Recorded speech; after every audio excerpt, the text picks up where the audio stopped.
வணக்கம் மக்களே, வணக்கம். சற்று முன் கிடைத்திருக்கக்கூடிய ஒரு முக்கியமான தகவல் ஒன்றை பார்க்க போகிறோம். சற்று முன்பு விளையாட்டுத்துறை அமைச்சராக இருக்கும் உதயநிதியின் அமைச்சர் பதவி அதிரடியாக பறிச்சிருக்காரு முதல்வர் ஸ்டாலின். என்ன காரணம்?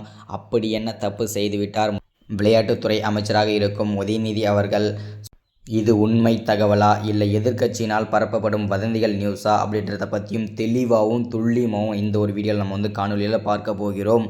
அதற்கு முன்பு நமது சேனலுக்கு நீங்கள் புதிய பார்வையாளராக இருந்தீர்கள் என்றால் மறக்காமல் நமது அரசியல் நியூஸ் சேனலுக்கு சப்ஸ்கிரைப் பண்ண மறந்துடாதீங்க. சப்ஸ்கிரைப் பண்ண உடனேயே பக்கத்திலே ஒரு பெல் பட்டன் வரும், அதை கிளிக் பண்ணி ஆளுன்ற ஆப்ஷனில் போட்டு வச்சுக்கோங்க. தொடர்ந்து நம்ம வீடியோ போட்டோம்னா உங்களுக்கு நோட்டிஃபிகேஷன் வந்துடும். அதை பார்த்து தெரிஞ்சுக்கலாம் இன்றைக்கி என்ன அரசியல் நியூஸ், இன்றைக்கி என்ன அரசியல் அப்டேட்டுன்றதை தெளிவாகவும் துல்லியமாகவும் தெரிஞ்சுக்கலாம். அது மட்டும் இல்லாமல் வீடியோ பார்க்குற எல்லாரும் மறக்காமல் வீடியோவை லைக் பண்ணுங்கள், மறக்காமல் ஷேர் பண்ணுங்கள். ஓகே, வாங்க வீடியோக்குள்ளே போகலாம். சற்று முன்பு கிடைக்கப்பட்டிருக்கக்கூடிய ஒரு முக்கியமான பரபரப்பான அதிர்ச்சிகரமான சோகமான தகவல்னு கூட சொல்லலாம், சோகமான செய்தின்னு கூட சொல்லலாம் திமுகவின் ஆட்சியை பொறுத்த வரைக்கும். ஏன் அப்படி சொல்கிறேன் அப்படின்னு பார்த்தீங்கன்னா, கடந்த 2-3 மாதங்களாகவே திமுகவில் இருக்கும் முக்கிய துறை அமைச்சர்கள் அமலாக்கத்துறையிடம் சிக்கி சின்ன பின்னமாக ஆகிட்டு வந்துட்டுருக்கிறது தமிழ்நாட்டில் ஆல்மோஸ்ட் எல்லாருக்குமே தெரிஞ்ச விஷயந்தான். யாரெல்லாம் இது வரைக்கும் அமலாக்கத்துறையிடம் சிக்கி சின்ன பின்னமாக ஆகிட்டு வந்துட்டுருக்காங்க அப்படின்னு பார்த்தீங்கன்னாக்கா, முதல்ல செந்தில் பாலாஜி சிக்கனார், அடுத்ததாக பார்த்திங்கன்னா ஜெகத் ரட்சகன், அடுத்ததாக ஏவா வேலு, அடுத்ததாக பார்த்திங்கன்னா முன்னாள் அமைச்சராக இருந்த பொன்முடி அவர்கள், அடுத்ததாக பார்த்திங்கன்னா அமைச்சராக இருந்த துரைமுருகன் அவர்கள் இருக்கக்கூடிய துரைமுருகன் அவர்கள். இந்த மாதிரி இவங்க எல்லாருமே முக்கியமான அமைச்சர்கள், முக்கிய புள்ளிகள், பெரும் புள்ளிகள். ஆனால் அமலாக்கத்துறையிடம் சிக்கி சின்னபின்னம் ஆகிட்டு வந்துட்டுருக்காங்க.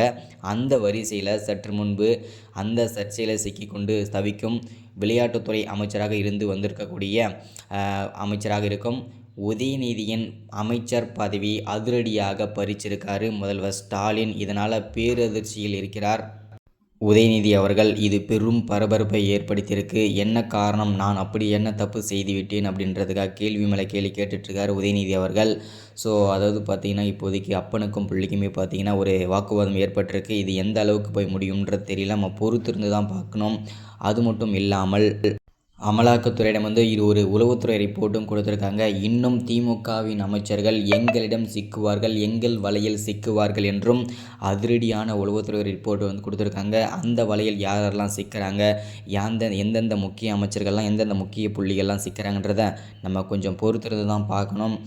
இதுதான் இந்த வீடியோவில் நம்ம அப்டேட்டாக எல்லாருக்குமே கொடுக்குறது. சற்று முன் உதயநிதி அமைச்சராக இருந்து வந்திருக்கக்கூடிய வளம் கொண்டிருந்தக்கூடிய உதயநிதி அவர்களின் அமைச்சர் பதவி பறிச்சிருக்காங்க. அடுத்த வேலை தொடர்ச்சியாக பார்க்கலாம், விவாதிக்கலாம். தேங்க்யூ. சப்ஸ்கிரைப், லைக், ஷேர் பண்ணுங்கள்.